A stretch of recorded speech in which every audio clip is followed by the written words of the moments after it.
Good morning, millennials. Welcome back to the Toast and happy Tuesday. My girl is back. She's back to black. She's in all black living in Florida. Hey, Jax, how you doing? Hi, Turtaloo. Yes, I'm in all black because I'm wearing a whole new outfit. I feel brand new. One, because I'm wearing new clothes, but two, because I'm feeling so much better. I'm really over the hump of the flu. Like tomorrow, I feel like I'll feel 100%. Today, I'm like 95, but no complaints considering where I came from. And then while I was sick, some clothing deliveries had arrived. I was finally able to try them on today, and I'm obsessed. This is the bodysuit t-shirt I was telling everyone about. And it's everything and more. Like no midriff, no problem. Isn't it just one of those days where you're feeling extreme gratitude for your health? Like little things you used to take for granted, just like breathing through your nose. I know. I was thinking about that because that's always what you say when you're sick. You're like, I'll never miss.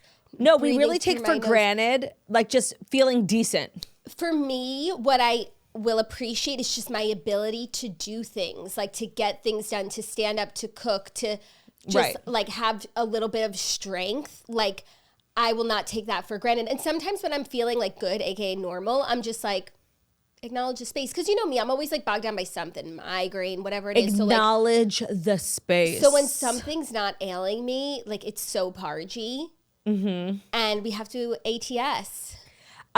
Speaking of cooking, just quick segue, I spent all day in the kitchen yesterday making muffins, but mostly making content for the Patreon. Jackie had this fab title for a new series we're going to start calling Barefoot Conturdy. As you guys know, I've actually never successfully cooked something in my life like to completion, even if it's edible, which most of the time it's not. It's never right. It's never right. It's so crazy. And you'll follow a recipe and you'll give it your all and like something goes so terribly wrong. Yeah. So in my nesting journey, but also I was just being like, really, I've been craving a chocolate chip muffin for the last couple of days and I bought all the ingredients. So Jackie was like, you should vlog it. And I knew that if I vlogged it, I would have to make the muffins right. So it was almost like an impetus for me to get the muffins correct. It was so funny. I cooked them for me and Ben. The vlog is up on Patreon now. I don't want to spoil how the muffins turned out. So you'll just have to tune in to find out. But all that to say, I had one for breakfast this morning. That bodes well. Yeah. And I'm like kind of loving this new show. Barefoot Conturdy. Yeah. Yeah. It kind of sounds like Spanish, like I'm barefoot con turdy. Right, with turdy. But then us real ones know, like, you're not the barefoot contessa. I'm the barefoot conturdy. It was honestly like, I thought it was maybe going to be like a one-off vlog, but then Jackie came up with this fabulous series and it's giving quarterly installment. It's totally giving series regular. People are loving it. Like they're saying I'm the most amazing chef. Like I'm literally made for the Food Network. I think BSC should watch his fucking back. Do you think he's quaking a little bit? A little bit quake? So I made 12 muffins. 12. Now I have to be honest. I gave one to our dog walker because I had so many. So let's say I had 11. One to Olive and Butters? No. They're chocolate, Jackie. I had 11 muffins. Okay. As of this morning, there were 3 left. And Ben, we tried to do the math last night. It was like hard because we were like picking at them. Ben ate about, in one day, 7 muffins. And this is also a person who actually just started Manjaro the week before. So it's kind of... Imagine how many would have eaten. It was kind of a test of the efficacy of Manjaro in which it failed. Why? You could have eaten all of them. He basically did. I don't get any. Like... I had like 1.5 and then I had another one this morning. So we have 2 left. So is he more so quaking that you're like coming for his culinary throne, or that like you're bringing all this talent into the house and he's going to be eating more? No, I don't think he really cares more about like even having competition in terms of in the kitchen, because Ben is going to be a better cook than me till the day I die. I could practice every day for the rest of my life. I think it's more so about like having like another culinary creator. Just having a lot of food. Oh, you mean the content. The content. Yeah, that's kind of what I meant. It's all one in the same. Yeah. And I was just kind of thinking, because like baking muffins is such like a comfort creator thing to do, right? Like your favorite YouTubers just like make muffins. But there was absolutely nothing comforting about my video. Like it was just, we were on edge. It was really chaotic. So I was kind of giving, like, some people are comfort creators and I realized I'm a chaos creator. You're the anti-comfort creator. You're like the influence. Yep. Chaos creator. I love that. And I feel like you like chaos creation. Like mukbangs. I do. Are chaos creations. Except let me tell you, baking, and it took a long time because I was being really thorough. my back will never recover. Like I almost pulled up a bar stool to finish cooking. Like my back was killing me. Not for the faint of heart. It's a flaw in the system that you really can't sit while you cook. Now I understand, like in my big fat Greek wedding, when she's always like sitting at a bar stool by the kitchen sink peeling potatoes, especially potatoes hovering over a kitchen garbage. Yeah. It's backbreaking work. Yeah, that's one where you could kind of schedule a break, but not even. They should make some sort of contraption. Like, because if you're over the stove, like you cannot sit. Yeah. They should make a something. I was also waiting to post the vlog to see like people telling me like, Turdy, you did this wrong, you know? And for the most part, nobody said that, although there is a conspiracy theory because I was having a really hard time telling apart like which was the flour, which was the salt, which was the sugar, because I put them all in these stupid like aesthetic containers and I didn't label them. Okay. So I do the flour. Like the flour is so easy because it's like, but the sugar and the salt, I was like, I don't know. They're really like giving such similar energy. And then somebody made the amazing point that I might have actually, instead of sugar, used protein powder. A couple of people, that's like a running theory amongst the community. So they're protein muffins. I know, because they did taste like a little healthy, in which case then I made sugar-free muffins. But how did you use protein powder? Like in your house, they're in fancy aesthetic containers that are labeled? A couple of months ago, like not right after, but after I found out I was pregnant before I could tell people, I was like feeling like doing projects around the house. Like I was really feeling like I need to make my home. Yeah. Nesty Lou. And one of the things I did, and this was months ago, was me and Ben went to Bloomingdale's. We bought all new pots and pans, new knives. Like we really wanted the kitchen to be party. We cleaned out all the cabinets. And one of the things I did was buy those, you know, OXO containers. And I just I don't even remember what I put in there. And I didn't label it. So it's entirely possible I made like either salt muffins, protein powder muffins, or sugar muffins. I don't know. Salt muffins, love. Yeah, salt muffins. Love, yes, salt muffins. It's Tuesday. I meant to tell you. You know we have deer toasters today. I know. They're really good. We're kind of wearing like complimentary outfits. Not complimentary. What's the word? Like I should be wearing your outfit and you should be wearing mine. Totally. Yours is so me and this is so you. But Claude, you can't see, but these are barrel jeans. Oh my I God. got barrel jeans. You'll see on my Instagram stories. Check me out later. They're so sickening. Barrelina Farms. I look so awesome. Oh my, you do look great. No, you can't even, I don't even need compliments because I know you can't really see me and you can't appreciate the barrel nature of my outfit, but I'm a barrel-chested freedom fighter, okay? Oh my God. I was actually thinking this morning about Jersey Shore as a concept because Ben weirdly came in and was like, G-Unit. And I was like, what are you talking about? Then we just went down a rabbit hole like of that band that 50 Cent was a part of. But when I think of G-Unit, I think of Unit. And I think of that guy from Jersey Shore who like was Mike's friend and like Snooki didn't want him to come because he knew Snooki's big bad secret. And I feel like as a culture we don't talk enough about like that conspiracy theory that Mike had started that him and Snooki slept together while she was with Gianni. Like he was telling the truth. Probably, but that's none of our business. 100%. But like she was like we wrote for her America wrote for her so hard that like we didn't care about the validity truth. of the statement. No, and I don't even remember this time, but you telling it to me now, it's like I don't care if they did or they didn't. It's not about like Mike being a liar. It's about Mike being a shit starter. Yeah, no, he like tortured her with it like over 2 years, would like whisper it in her ear and like just like threatened to release the tapes. There weren't tapes, you know what I mean? And Unit was there. Remember that was like Mike's friend who like really knew the truth. I was just thinking about that this morning. Those are the days. Those were the days. But I have just one thing more to say about my barrel pants. Yeah, please bring it back. That I actually don't think I look that much different to myself because I always judge like how different my outfits are based on Zach's reaction. Like the one time I wore those jeans and a t-shirt, like he literally dropped to the floor in the kitchen. Yep. He like literally was like, "Can I have a hug?" Like he was like, "Oh, who is this God, person?" he wanted a hug. It's giving Steven.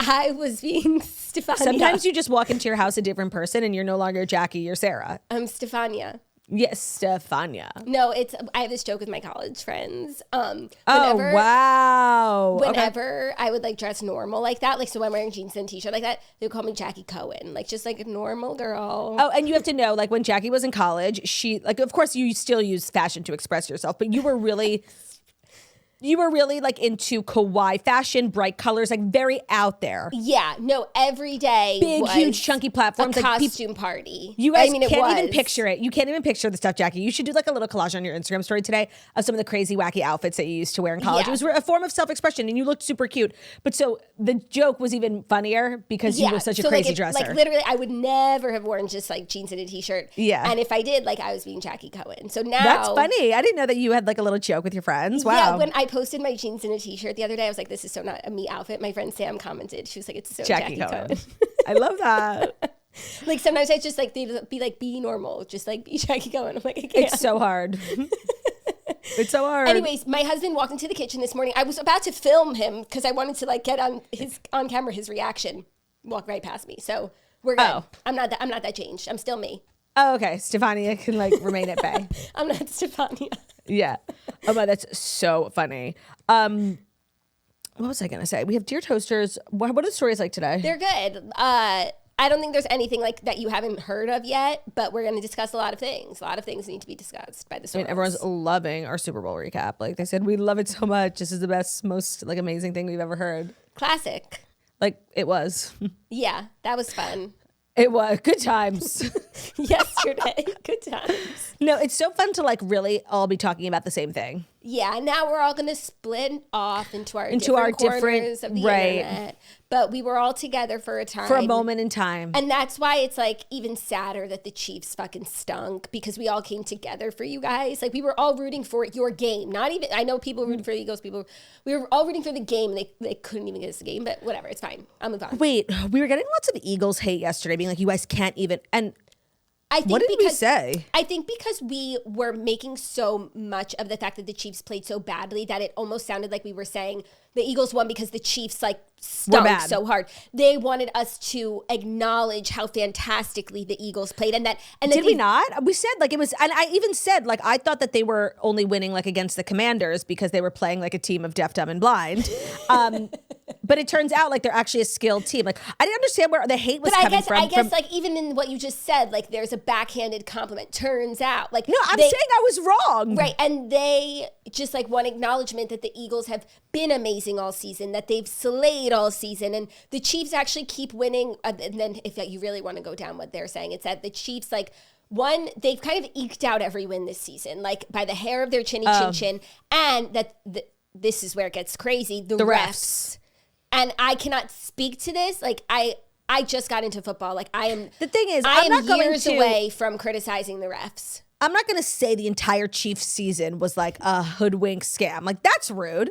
They literally were almost undefeated. So I'm not saying that, but I'm saying like good job to the Eagles. They played better and they won. They were the better team. I said that yesterday, and I was like, I've seen. Oh my god, like the girls like so dumb about the Eagles. Like we were on your side, and people be like, can't believe they were rooting. I wasn't even rooting for any team in particular. Yeah, I was like, are we watching the same episode of The Toast? I know. I think just for them, it's like they were the better team, but it's like the other team was barely a team. So it's like we didn't say enough good things about the Eagles. I think that's how they felt. I think honestly, it's giving chip. I think the Eagles have a chip. I think they would admit that. It's giving chip. Like seriously, leave me out of your drama. Right, but go like to therapy. as those with a chip, like I see your chip.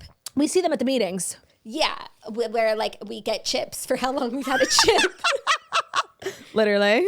I see your chip, and you know what? It is kind of annoying to hear about. Maybe we'll stop. We've been really good about our chip. Do you agree? I have, yeah. I feel like we actually haven't even talked about our chip in this new studio. Yeah, like if you're a new listener, you don't even know what we are talking about. And let me just tell you briefly. Jackie and I just have like a chip on our shoulder about like our whole career. And who doesn't, by the way? No, there are people who couldn't possibly. Yeah, no. Like we just feel like we work really hard. We get so much hate. And we like, just get like so overlooked. Like we get so overlooked. We are constantly being overlooked. And we have a chip about it, and it comes up sometimes. Sometimes it also is a chip that comes in the shape of Kelly Clarkson. It's a Kelly Clarkson sized chip because she hasn't come on the toast. Oh, yeah. Like, and if we were any other people who were like top podcasts so obsessed with Kelly Clarkson, they'd be banging down our door to have her on. Like, it's so weird. It's so true. No, chip. Okay, chip. The chip is so real. What I will also say about the chip is that it propels us towards greatness. Like we are constantly fighting against the chip, and that is what makes us great. And I all feel the greats. same about the Eagles. Like, I think we actually have more in we're more similar than we are different. And I think some of the people I admire most in this world have/had chips. 1,000%. Nobody had a bigger chip on her shoulder than Joan Rivers. 1,000%. Nobody was more overlooked. Nobody was more kind of sidelined by the industry. You know who else I feel has a chip, and rightfully so, because she does not even get half the credit she deserves for her talent? Who? I feel like you know what I'm going to say. Come on. For her talent. Yeah, and she's actually been on this show somewhat recently. She's our queen. We're always saying how she's Keke Palmer. Keke Palmer definitely has a chip on her 100%, shoulder. 100%. And she should, because the industry, and she gets a lot of opportunities, but it's not enough for her level of talent. Yep, agreed.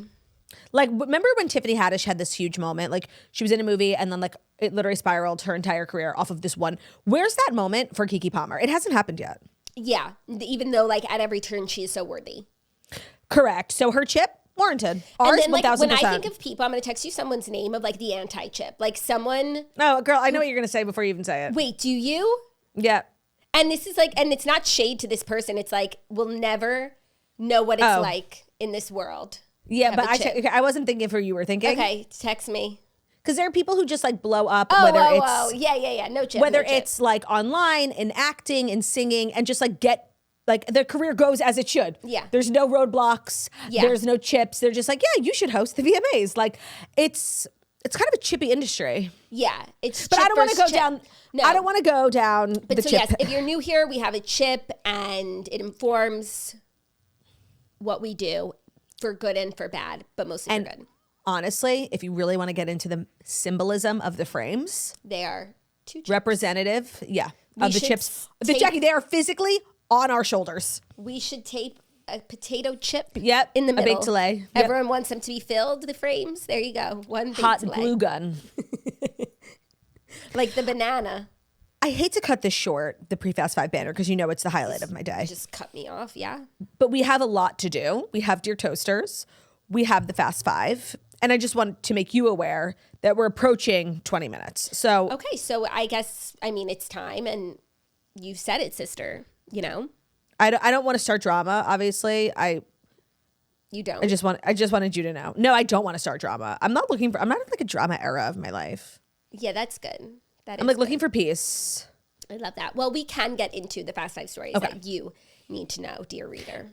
Dear reader, the Fast 5 stories that you need to know are brought to you by Skims, the pargiest of parges when it comes to everything feminine, everything undergarment, everything bra, everything undie. So Skims bras and underwear are really the best intimates that we've ever owned. My top drawer is really slowly becoming all Skims. I'm really particular about my intimates, especially in this phase of my life where my needs are just very different. And they're kind of changing every month. Right now I'm in like the era where I need bras that do not have underwire, that do not even have clasps that go over your head, but that really give support. And the bralettes from Skims are fabulous. I have so many. I actually can't have enough. The Fits Everybody Racerback bralette and the Scoop Neck bralette are my favorites. Really obsessed is an understatement. So also when it comes to underwear, I just have like, not to be gross, I'm kind of in this era where like my underwear is becoming disposable. I'm like growing out of it and there's just like a lot going on, and Skims underwear really makes a difference. I've never really invested heavily in underwear before. I just kind of wore whatever, but now I'm like a real woman and I just need more for my underwear, and Skims is the best. And you can shop Skims, their best intimates, including that Fits Everybody collection, which is the bralettes that I love, at skims.com or at their new flagship store on Fifth Avenue in New York. After you place your order, be sure to let them know that the Toast sent you. Select podcasts in the survey. Be sure to select our show in the drop-down menu that follows. Plus, Valentine's Day is approaching, and if you're looking for the perfect gift for yourself or for your Valentine, they have launched their best Valentine's shop ever. It's available in sizes for women, men, and kids.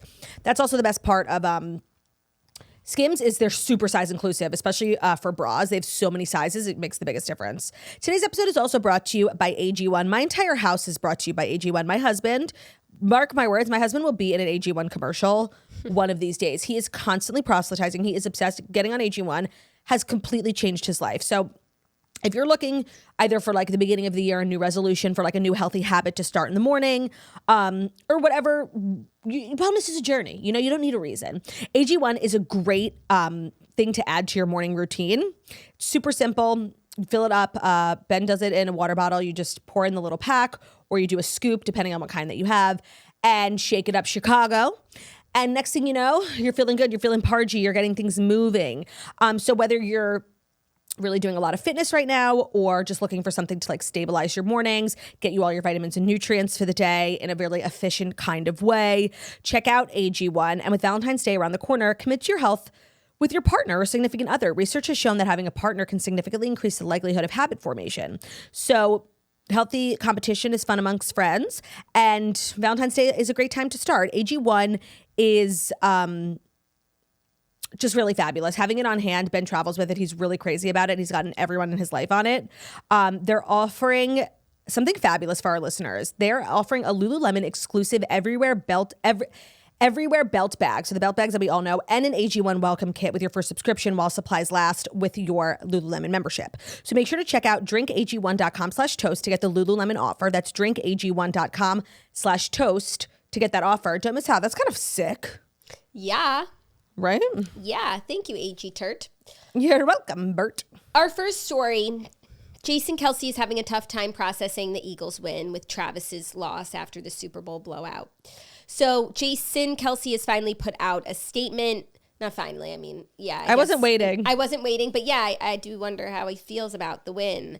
And I guess if you were really paying attention, there was like a little bit of drama. Yeah. Because their podcast page had put out like a Congrats Eagles thing. Yeah, put out a Congrats Eagles graphic, and then they took it down. I think people thought they took it down because it was like disrespectful to Travis. But then Jason clarified that he asked them to take it down because it was like, and I guess, yeah, it was a lot of pictures of him and different Eagles players. And then there was a quote. Giving, hey, look at me. There was a quote about how like so many of the Eagles players feels like family to Jason. And then like, congrats Eagles. So it was very like Jason centric. And he was like, I didn't win the Super Bowl. Like, it's a weird thing to post. I just want to say I think it's weird too. Not even because of the reasons Jason stated, because your co-host lost. The other half lost. And it's not like Jason played. He didn't. So yeah. I think it's weird. Yeah, they could have just sat it out. But I also understand why Jason wanted them to take it down. And I don't think it had to do with congratulating the Eagles. I think it was just like self-promotional. No, I think his reasons are valid. The reason I personally, as a human being, like my experience thinking it was weird is because like literally Travis is the co-host and the star of the show, and he lost the Super Bowl. And yeah, the other star / co-host didn't even play. But the Eagles are a big part of their No, I get it. show. I get it. And let me just say, Jason's like a bigger man than me, obviously in a physical sense, but also because it's really nice that he's so happy for the Eagles. But like, I would be annoyed like the year I leave, we finally win. Like, oh, well, that's the most annoying part. But this is what he said. He said, congratulations to the Philadelphia Eagles, my former teammates and friends, on being Super Bowl Licks champions. There were a lot of emotions last night, and now that I've collected my thoughts, I'll attempt to share them in the longest tweet ever.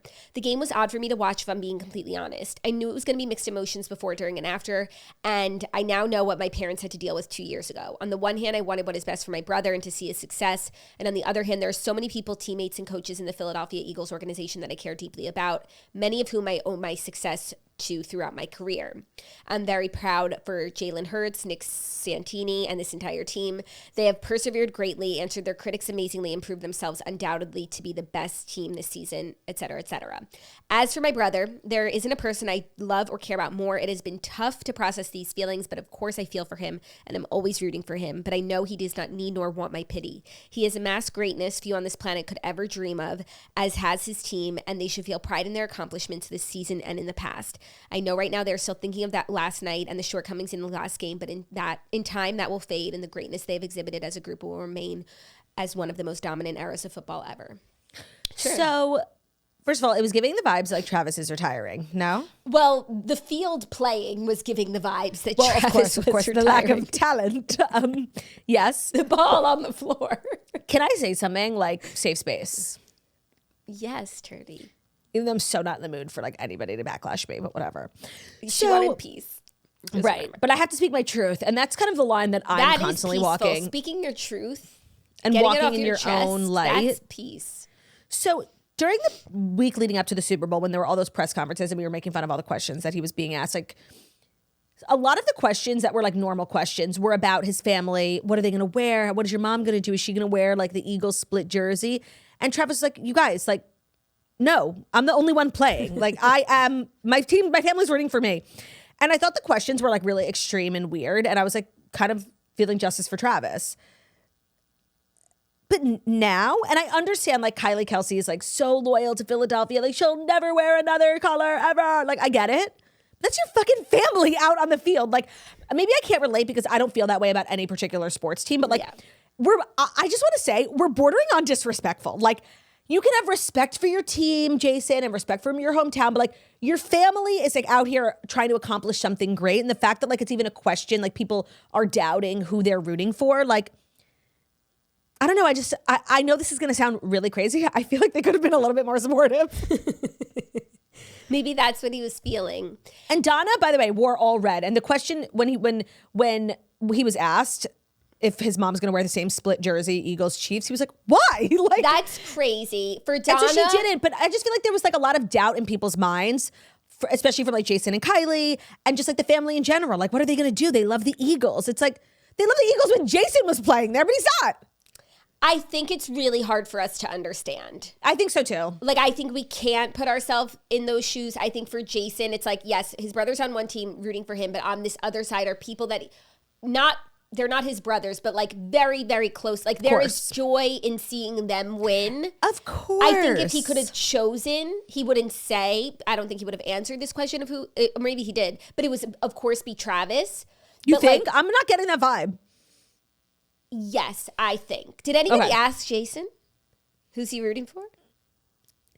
I think if they did, we wouldn't have gotten a straight answer. Yeah, but I think like the correct answer is Travis. However, like it's a very, the Eagles are right behind because like the coaches, those are people who he wants to see succeed. And like the amount of work that goes into being on a team, this was the only team he ever played for. Like this is it's different than people who like bounce around. That part of like the brotherhood, we could never understand. No, I'm trying to put myself in Travis's spot and like, I'm mad. Yeah, at my family. Blame it on your family. Yeah.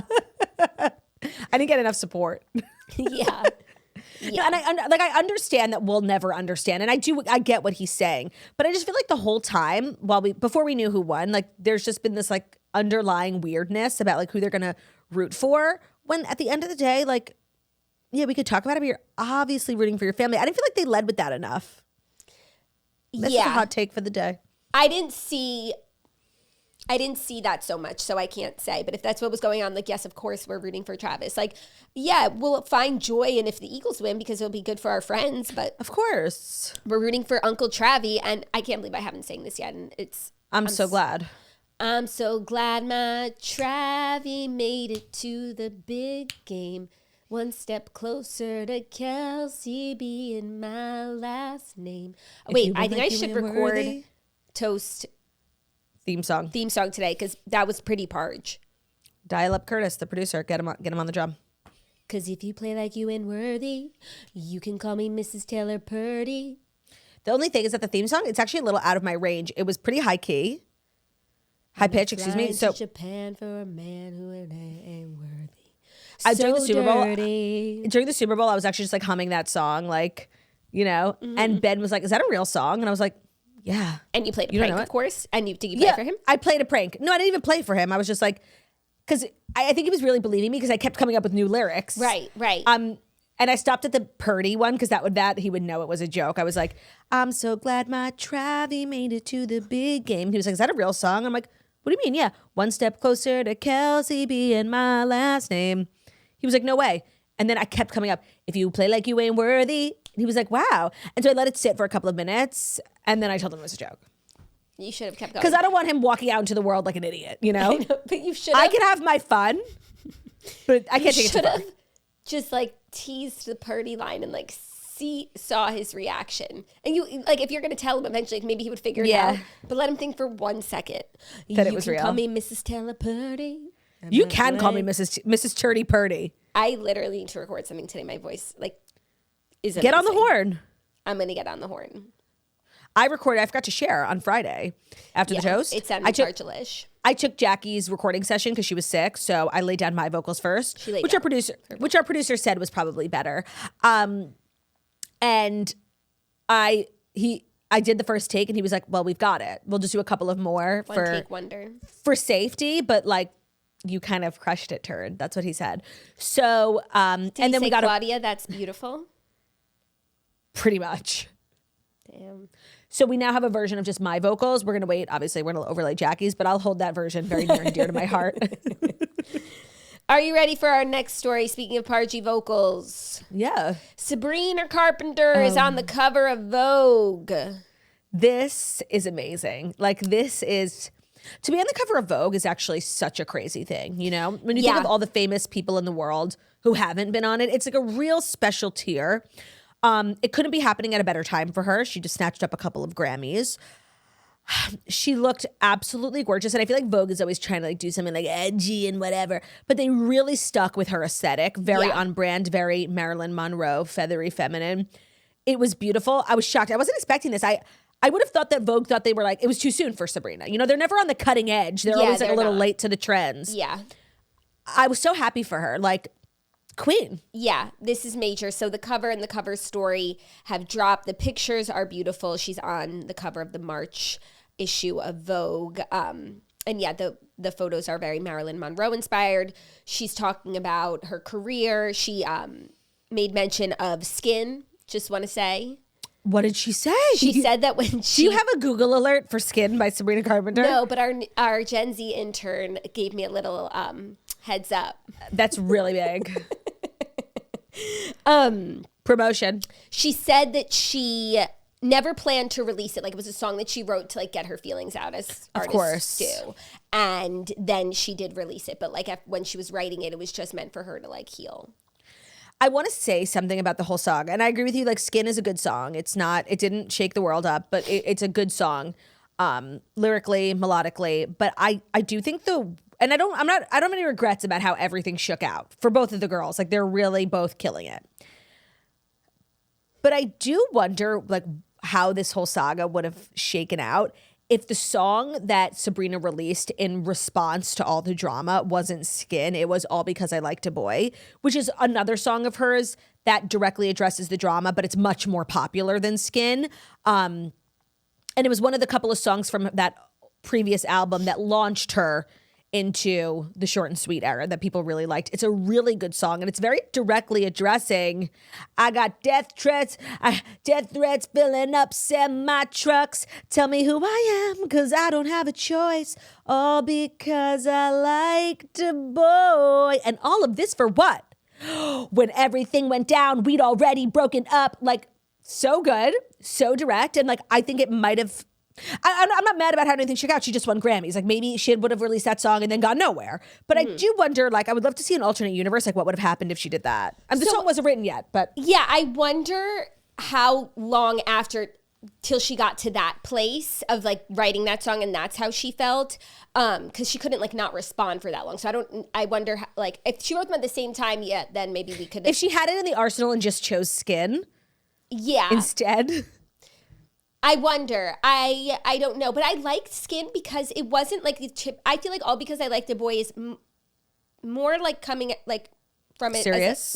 Like a victim. Like, everybody hates me all because of, whereas Skin was like kind of tough, and I liked that response. Yeah, it was giving like, oh, you're jealous of me? You should be. I'm all out of your man. Yeah, like I thought it was just like a strong response as opposed to, oh, because I like the boy, everybody hates me. That's actually a really good point. I didn't realize. But maybe the world would have... So you, by the way, like the reason why you love Skin is because like the message was very like not victim-y and not like steamrolled. Just like, yeah, I stole your man. What are you going to do about it? And I'm loving every minute. Like that. And now knowing from that other song, when everything went down, we'd already broken up. So she wasn't even with this guy. So she didn't even like feel the need to defend him. But she still wanted to lead with like, yeah, jealous. Yeah, so, but I agree with you that maybe the world would have received it better if she came out with like, yes, people love a victim. They love a victim. So yeah, actually, I think that it probably would have played better, but for me. But everything worked out in the way that it was meant to. But for a while, Sabrina took like a big L. Strength, and that's why I respect the Breen. But until Espresso, like Sabrina had been like, she had taken like a big L on the situation. Nonsense, but up until that, there was like a long period of time where Olivia then went on to like worldwide success, and Sabrina was left in the dust, doing like small shows, and she was able to really climb her way out of that, which makes her whole journey even more impressive. And I think that's why we love her so much. We love a phoenix who rises from the ashes. But for a brief period in time when we didn't know it was going to go that way, like it was kind of sad. Yeah, I agree. That's why it's so impressive.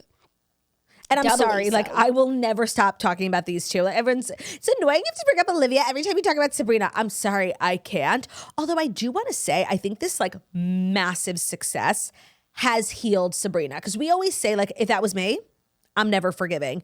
Sabrina doesn't bring it up. She doesn't talk about it. And they were seen like hugging at the Grammys. I actually think like getting all this success and recognition made the whole situation like kind of worth it. Yes, worth it. I don't think she's over it. I think she'll, like, that's her Roman Empire. And it's been a few years. Like, It's her chip. yeah, 100%. And she'll hug her at the Grammys because, like, she doesn't want to, that would look bad. You know, people don't like that. But the North remembers. It's so true. Like, I'm still here. I'm still at the restaurant. Like, dust collecting on her pinned up hair. Her hair is always pinned up. Right. That's about her. You know how they always say, like, you know, if you could be, like, I would love to have been a fly on the wall in the Solange elevator, right? I would love to have an off the record, like, truly open and honest conversation. I would never tell anybody what she said, just like for my own personal curiosity, with Sabrina Carpenter about that whole saga. Okay, but if you could have one open and honest conversation with any celebrity. Oh. Yeah. Oh, no. That's not even, like, top 5. Actually, it might be top 5. Yeah. But who's number But one? I don't know. Do I only get to cover one subject or like their entire career? Anything Like Taylor. Yeah. Yeah. Okay. I don't even know what I would want to ask Taylor. I would definitely want to ask her about like the Carly Kloss of it all. I would definitely want to ask her. She actually has like a lot of mysterious corners of her life. Yeah. Because she's not like the type of celebrity who shares. Well, all the friendships too. Haley. Yep. Kaylee. Haley. I want to know what happened with Haley. Haley. Also Zendaya. Like we all forget because Zendaya went on to do like massive things, but she was a member of that girl squad for a brief moment. Yeah. Kelly, that we were just saying. Kelly. Teller. Kelly Teller. Yes. Yes. Are you ready for our next story? What number? Oh, yeah. Sorry. Number no, I'm totally 3. Pete Davidson strips down to his undies for Reformation after his tattoo removal. So Pete Davidson, and in bigger news, Attorney Oshry like finally understands why people find him attractive. Like he's for the looking first good. For the first time, I'm like, oh, that's a good looking man. Yeah, but I feel like now he looks different than when people were finding him attractive. Watch, Of course. now he can't get any girls. He looks like he's put on a little bit of weight too. Yeah, he's in a good looking way. hunky. Pete Davidson has spent the last several years removing his nearly 200 tattoos, and now he's ready to show off his clean slate just in time for Valentine's Day. He stars in Reformation's latest campaign, showing off his buff bod in boxer briefs. So I guess Reformation has some menswear now, and he is the face. I think the fact that he did like a topless photo shoot to show us his progress and all the change that he's made, I think it's really smart. I don't know why I'm so shocked that it's Reformation. Not only did I not know they did menswear, but like, I don't know, I thought it would have been Calvin Klein. Like for something of Pete's caliber. Yeah. I didn't realize Reformation had money like that, honestly. I didn't either, but I guess everyone wears. And I mean, if you think about it, I feel like they operate and It's they been look around like forever. They look like a small business, but they're like mass consumed. It's actually, and they probably have like low overhead because they act small. Yeah, no, and you know, all of their dresses are made from like, you know, dirty diapers and like honestly, plastic I'm bottles. sure Taylor wearing that dress to the U.S. Open was the budget for Pete Davidson's campaign. True. I don't know. Like if I was Pete, I just would have wanted a little more for my comeback photo shoot. Not that there's anything wrong with Reformation, but it's not like designer. I think Calvin Klein would have been, and I think he's done Calvin Klein before. So Or Skims. You know, I was watching Kardashians and Kim was saying, talking about her work ethic, how she works so much. She was actually, because she's in therapy now. And so she's like thinking about working less and questioning why she works so much. And she says, Courtney was right. Like I did need to sort of figure out what was driving me. Yeah. Like why I'm working so much, like what drives me, whatever. And she was like, but in the past, like all I want to do is work. Anybody who tries to tell me to like work less, like get out of my way. And she was like, I mean, that's what happened with, and they bleeped out the name. But I'm pretty sure it was Pete. I'm pretty sure because she was like, that's what happened with blank. He said like, why don't you take the week off? Like, why do you work so much? She said, and that was the beginning of the end. Oh, she's so crazy for that, honestly. Like, that's nuts. And like, she does do too much. It only really makes sense for Pete. Like, I don't think that's why she broke up with Kanye. Did it also sound like one syllable? Like, you could tell based how long the bleep was. Yes, it did sound like it's Okay. yeah. Or it was like a nobody, like Dave, someone we don't know. Dave. It's always Dave. Maybe it was Dave. But anyways, I think Pete Davidson looks great. I think this is such a good message for young people. He was on one of the late shows talking about the process to remove them. He's had over 200 tattoos, like how he obviously regrets them. And I think people should, when they go to the tattoo salon, should have to watch that interview. Just think about it twice. There's nothing wrong with tattoos, but it's a huge commitment. Yeah. And I think a lot of people get them done on a whim. They regret them. Can't believe he didn't keep any, not even Kim as my lawyer. Not the kids' names. That was really weird. Right. That was really crazy. And I think most people have, I don't know most. A lot of people have a lot of tattoos, no regrets, love them all. They all deeply mean something. But it's a hard thing to regret. Like it's very hard to come back from. It's very expensive. It's very painful. And so I think thinking twice or three times about it is just a good message. And if you still want to do it, still do it. Exactly. Like the first time you have an inkling for a tattoo, make note of it. Don't run to the store. Just jot it down. And then if you keep thinking about it 2, 3, 4 times, then you know that you really want it. But if you never think about it again, thank God you didn't get it. Yeah. Yeah. In the words of Kim Kardashian, would you put a bumper sticker on a Bentley? Is that her quote? I don't know if she coined it, but she popularized it in that scene from like OG Keeping Up. Got it. Oh, no, I'm sorry. She said it on Letterman. I think he was asking them if they have tattoos. Do any of them have tattoos? They're not like a tattoo family. Except maybe they get like those little ones on their fingers that like celebrities love. Has. Yeah? Yeah, for sure. She has like on her fingers. And I could so see... Who? Chloe I was going to say, Chloe feels like she might have. But remember she got Lamar's initials on her finger? I also feel like I could see her having like a cross on her ankle. Yeah, or on like a wrist, a little wrist action. Yeah. But I could also see her having some from back in the day. For sure, for sure. Yeah. People forget, like, Chloe went to prison for a couple of hours. Like, she's a real one, okay? Are you ready for our next story?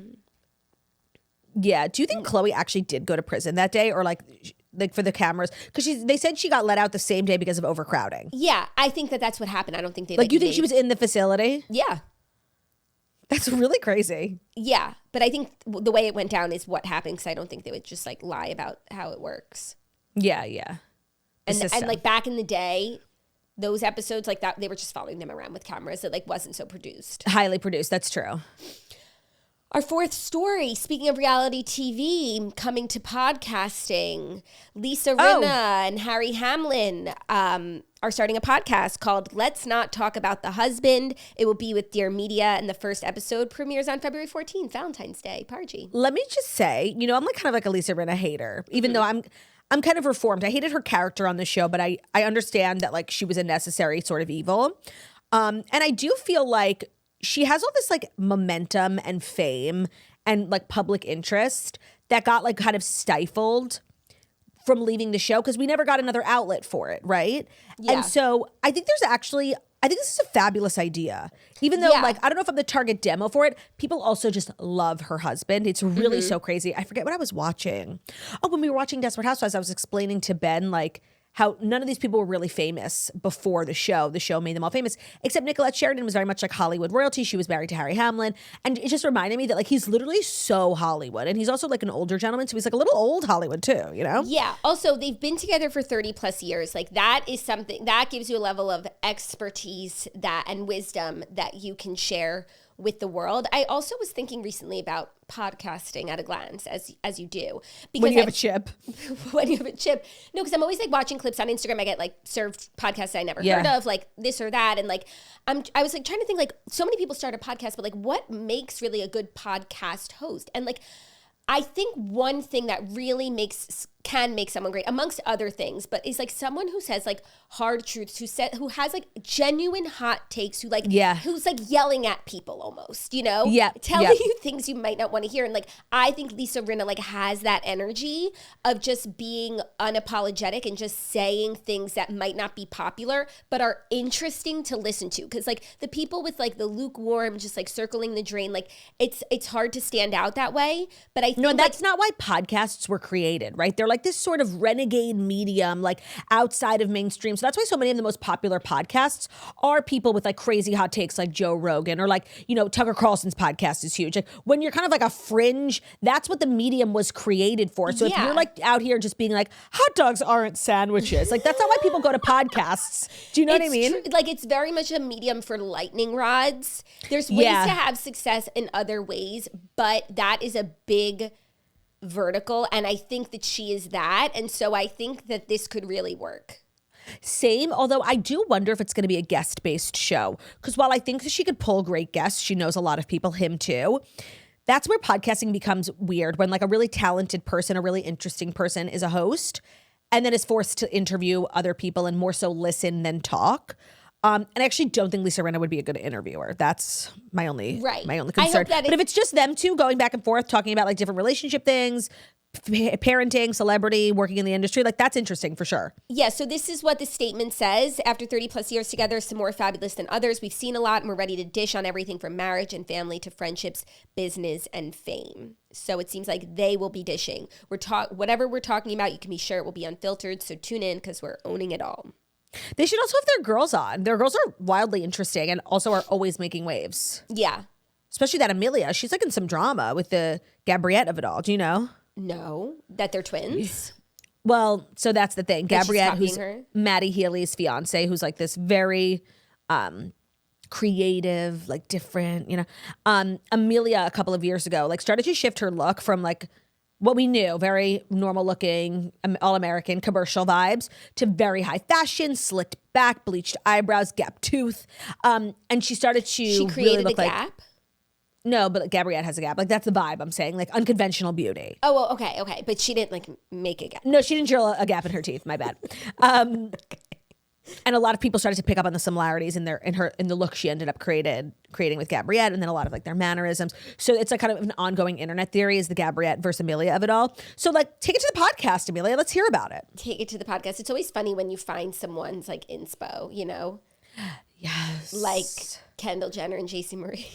No, it's kind of like the chicken and the egg. Who came first, Paige Lorenz or the other girl? Totally. Or Megan and the Marchioness. No, and the bank, no, she's not a Marchioness. What is she? Her husband is a Marquis. A Marquis. What's a Marquis? But she, no, the Marchioness of bank or something. Yeah. Of Bath. Yeah. Of Bath, yeah, bank.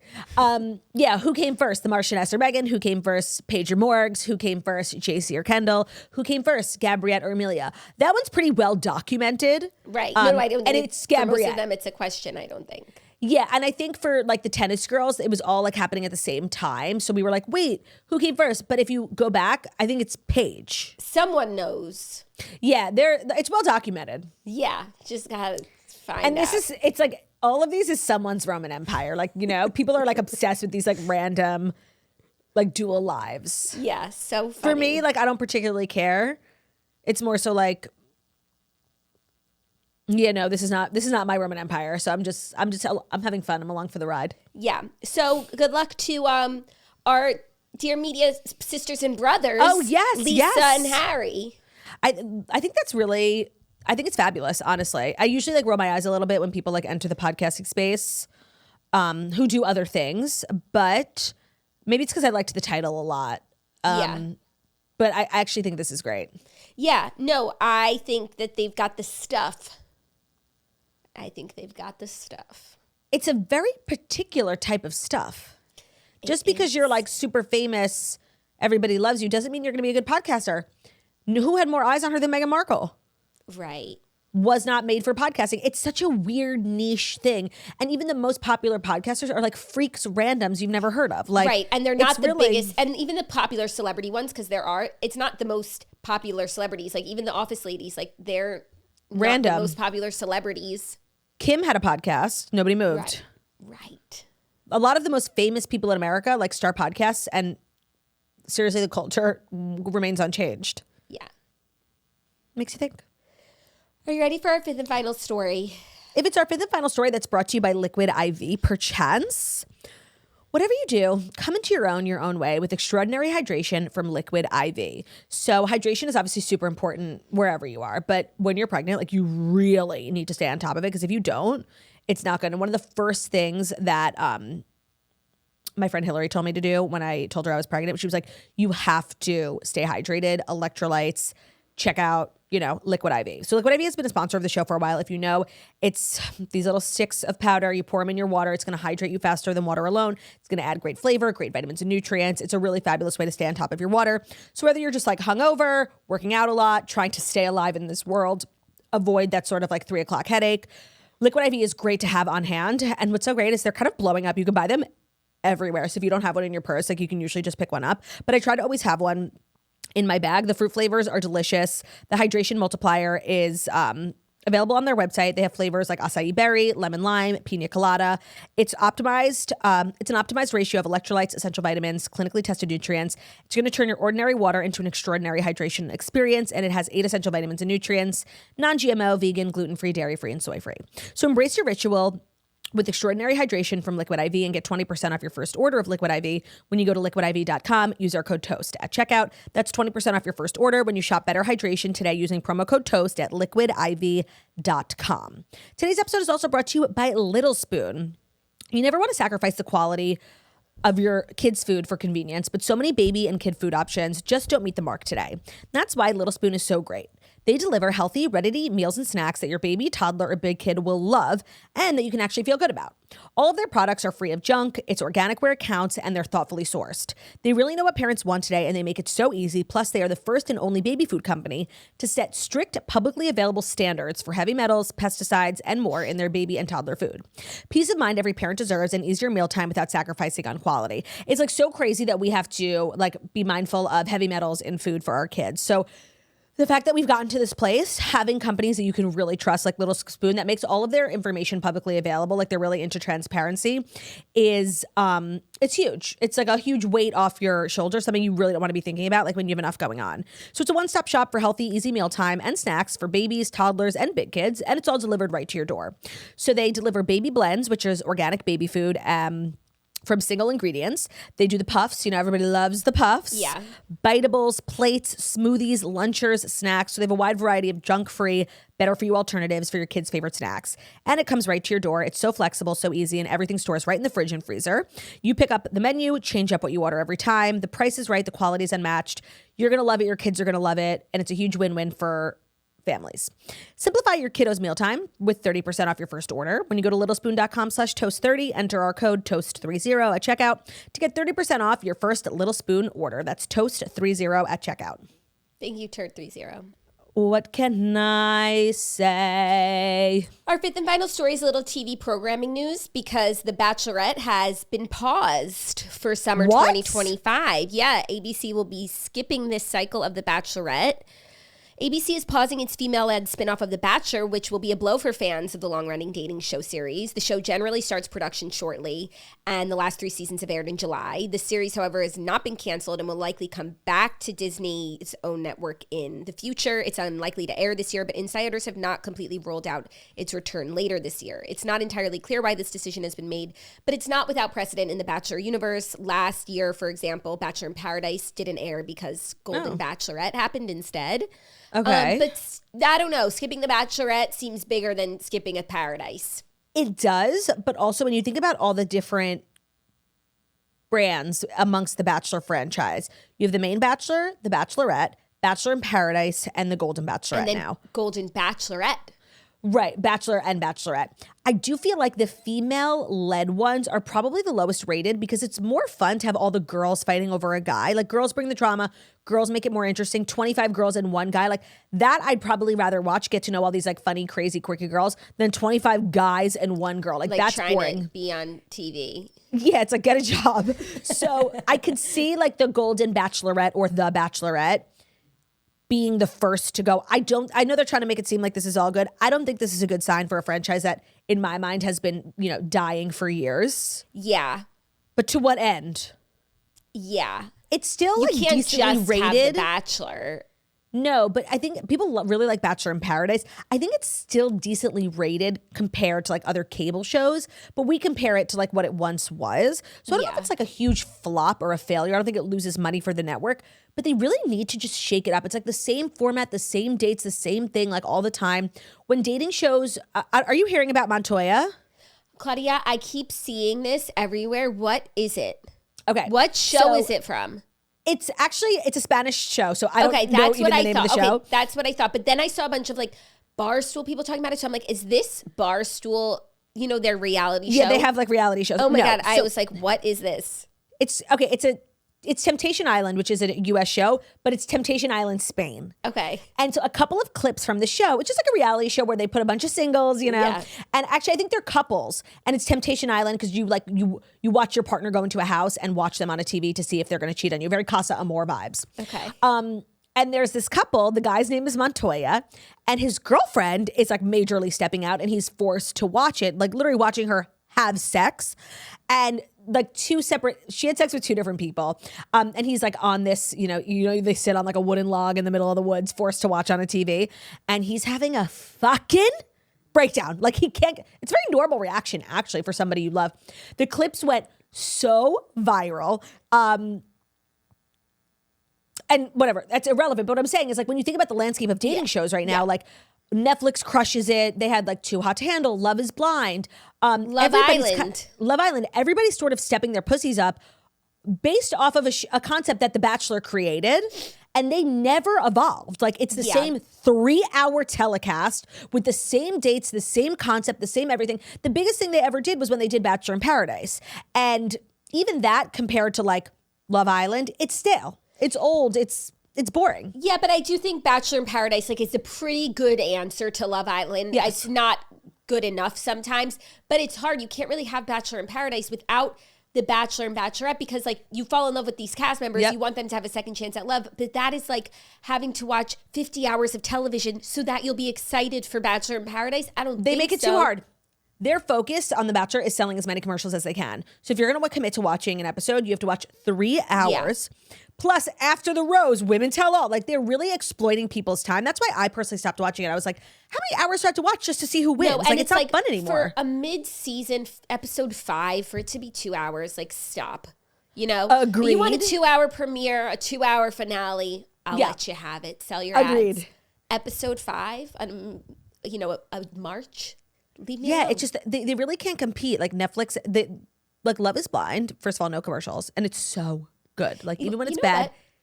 I have a question. Shows like that are on Netflix that are going straight to Netflix, why do they still do commercial breaks? Like, they fade to black? They fade to black and then they come back and they play what we just saw. I think it's like that's actually a good point. I just think it's like a helpful way of like making television. I don't know. I think it's so weird. It's like, it is. What is this? And especially when they repeat the last line of what we just saw. It's like, wait, I'm right here. 10 seconds ago. I didn't move. That's actually really true. I don't know. When I was watching Kardashians, that's what I was like, this is made for Hulu. Why are you putting in blocks for commercial breaks? I'm still sitting in the exact same spot I was when I heard. I didn't move. And I remember what she said 5 seconds ago. Right. They do that. Maybe it's like just like this trend in editing. They can't stop. It's taking a while to shake. No one told them like we can stop. They don't have to do it. Yeah, they do that. I don't know. That's a good point. So I feel like they can tell us all they want that this is not like a sign of the times, but I think it is. Yeah, I think so too. They just don't want to scare people. So those are the Fast 5 stories. I hope you're scared. Wait, why would I be scared? Because you said they don't want to scare people, but people should be scared. Quaking. I'm shaking in my boots. It's Tuesday, which means it's Dear Toasters. Our weekly advice segment where Jackie and I do our best to help the girlies in need. So if you've ever found yourself in a predicament and you've wanted Jackie and I's advice, which is totally understandable, we are geniuses, you can get it. Email us, deartoasters@gmail.com, or just go to our website, thetoastpodcast.com. Scroll down, there's a little submission box. Both methods they're going to the same place. You have just as good of a chance of getting on the show, and they're both anonymous, so don't worry. Are you ready? Actually, I'm going to give you a little bit of a choice today because I had 4 submissions that I really, really liked. Okay. But I'll do my favorite first. Ready? Dear Jackie and Claudia, I've got this amazing boyfriend. He's literally perfect, except for one tiny detail. He's blind.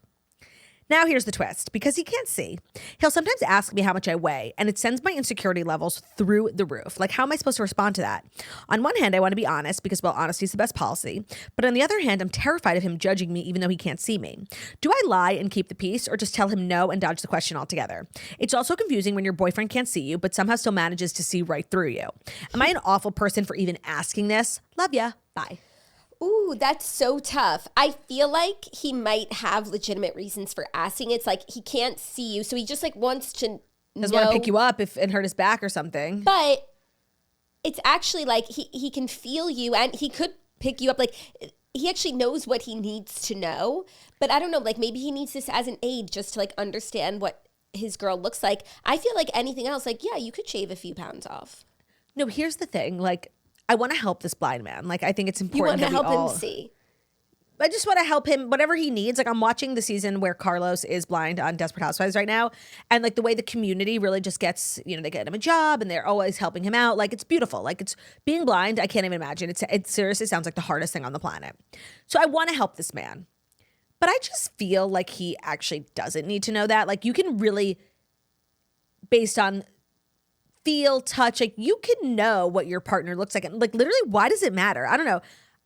Carlos would never, like, because Gabby was saying when Carlos is blind, it's also when they're poor and then they have kids. And Gabby, like, you know, she's not her glam self anymore. She puts on weight. She like is just kind of, she looks like a mom, you know, not like that's bad, but you know, she's not like a glamazon model anymore.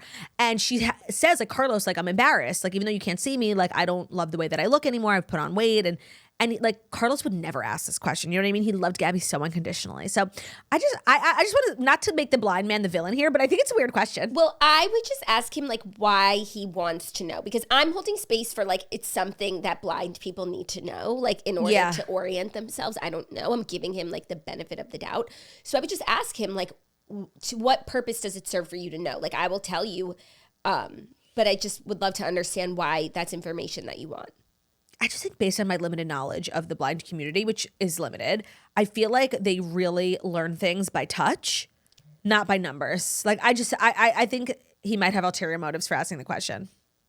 Maybe. But remember, he's a perfect angel otherwise, so we're going to give him the benefit of the doubt. Yeah, we are. We are. I would just And ask. Of course, if you do end up telling him, like it's minus 15. Yeah, I was going to say, you have at least like a 10-pound grace period. 10 like, to 15 max, okay? Max, because you also like it's just like when you are on a plane, like they do need to know for safety purposes. Like you can't really lie.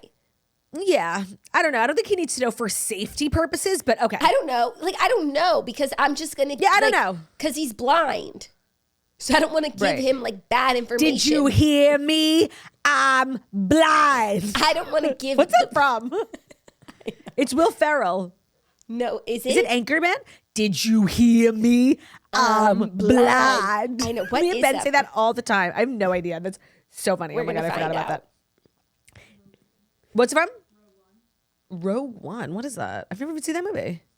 Star Wars? No, it's not from Star Wars. It's Will Ferrell.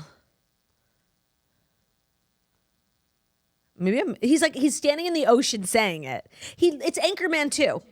Anchorman 2, yeah. He loses his vision and then he like makes it everyone's problem. He's like standing in the ocean. Did you hear me?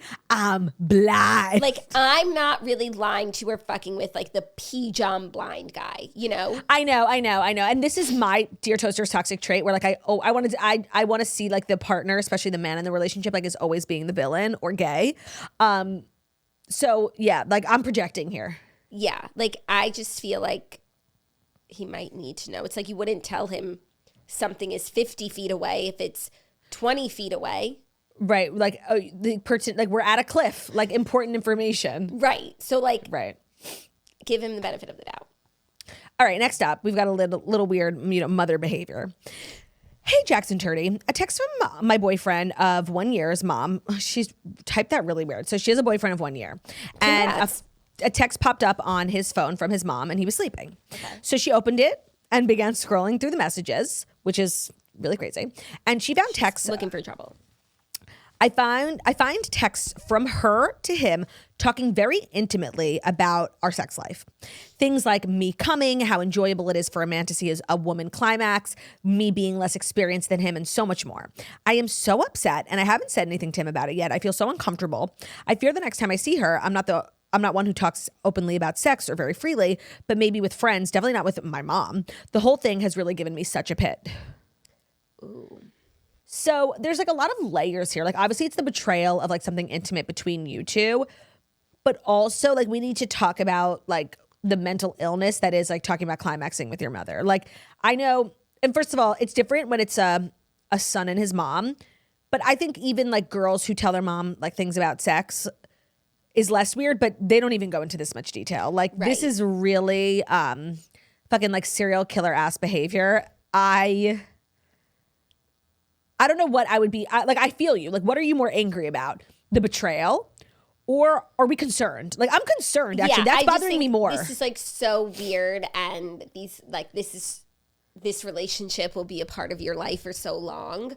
I wonder what she does for work, though, because I could see a scenario. Who, the mom? The mom. Like, I could see a scenario where she is either, like, a sex therapist, some sort of therapist, maybe even, like, a gynecologist, something. I do feel like the toaster would have included that. But I could see a mom like that being very involved in her son's sex life. And, yeah, it's, like, not ideal. But it's, like, that's just how we are. And, like, you don't have to break up with him over it. It's just, like, a crazy fact about your in-laws, your machatunum sister. Okay, so it's literally the episode of Sex and the City where Carrie's dating that writer who prematurely ejaculates. I think he's played by Justin Theroux. And he comes from like this really like big family of intellects. And the dad is a professor at Columbia. And the mom is this, I think she's like a sex therapist type of thing. So she knows about the son's premature ejaculation and she like wants to talk about it with Carrie. And Carrie's like, no, it's less weird because she is this like very like, But I do think the toaster would have written in if there was even a remote pertinence to this woman's line of work. Like, let's just say she works in sales, okay? Okay, I don't know. Maybe she has like a side hustle of like women's health. I think if you can look at it from that angle where it's like she's interested. It's weird. In the vagina. And you're like in a woo-woo family. Listen, Claudia, if she loves him and she wants to make it work, like some things you just have to accept. Well, also the problem is like when you go snooping, how to get this stuff brought up. Like, how can you bring it up to him? Yeah, because it's not like he's coming to you and being like, my mom says that you should try this. Like, how would you know this? It's illegally obtained information. It's not admissible in a court of law. That's tough. But also, I'm glad you snooped. Usually, like, snooping, you're going to find information you don't want. And while, like, you didn't want to know this really isn't something that can go on forever. It's really fucking weird. And honestly, this is something that would just, like, give me the ick to a person. Like, I don't care how PJM your boyfriend is. Like, you're talking about orgasming with your mom. Like, ew, you're ugly to me now. You know what I mean? I do know what you mean, but I want to help her. I know. I just want to help her. How are we helping? I want to help her think, like, it's not a big deal. Like, he's just from just an open family. That's really sweet, but it is a big deal. So let's give her some actual advice. You have to bring it up to him and just say, I don't know if you can just admit to snooping. No, but like you could say like the other night a text popped up on your phone. Like how I don't know. Yeah. You'll have to come up with a creative way to bring it up that doesn't make you look crazy because you have to protect your own interests here. But he should absolutely know that you're just not comfortable. Like don't like judge and shame him for talking about this with his mom. That's like a problem for another time. But he doesn't need to actively stop doing that like today. Yeah.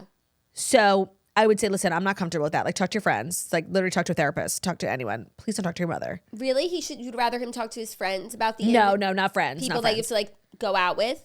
And I want to know, like, why do you need to talk about your sex life with anyone other than the person you're having sex with? I don't know. Why do you need to keep people abreast as to what's going on in your bedroom when you just have a girlfriend? Like, yeah, it's not like you're, seeing a bunch of people. I think what's going on? I think there's more history here that you should find a way for him to open up to you. Yeah. I think there's more to this story. Maybe it has to do with him and past relationships. Yeah, or trauma. Yeah, I think or what his mom likes to get into in her free time. I think there's more here. So find a way to dig in without it being about the snooping. Maybe just that's actually very good advice. Maybe just sit down and have a state of the union about your relationship and then take it into your sex life. Okay, our third and final Dear Toasters is a Dear Toasters collab with NBW, Naggy Bitch Wife, okay? Hey, Swirlies. Love you guys. Listening to the toast makes my commute one of the best parts of my day. So thank you. Oh, that was so sweet. I wasn't expecting to get choked up at Dear Toasters. I'm ready to settle a debate with my husband. We've been married for 4 years, and he has a really disgusting habit. I've convinced him to stop as far as I know, since it gave me a serious ick, not to mention it was really unsanitary. My husband likes to pee in the bathroom sink, the same sink where we brush our teeth, at least I do, and where I wash my face. The toilet is no more than 3 or 4 steps away from the sink. We do not have his or her sinks. It's just one singular bathroom sink, and he insists that all men do it out of convenience, quote.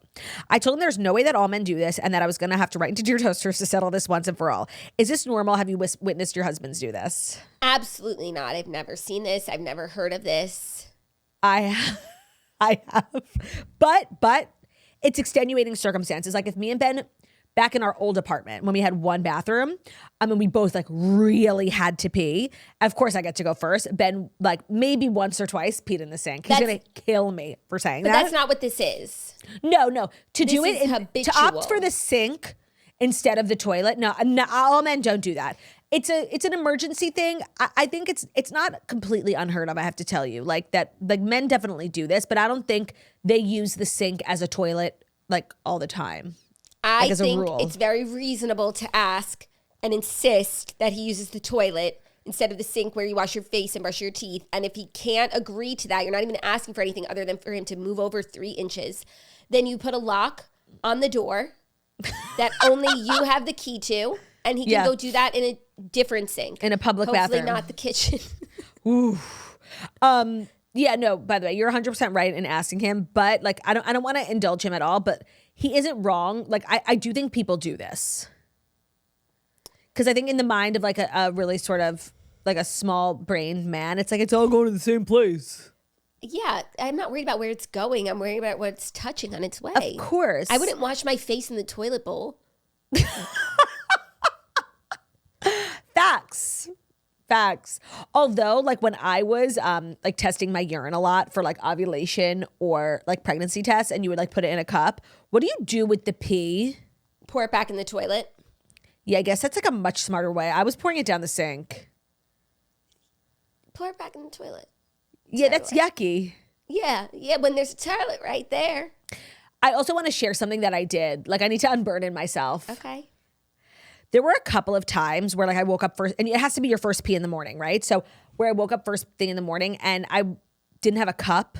Usually I would like leave a red Solo cup and I would like rinse it and wash it and use it every day, which is like probably gross. But either like the cup got thrown out or it wasn't there. And I was like literally about to pee and I couldn't get up off the toilet. I needed something to pee in.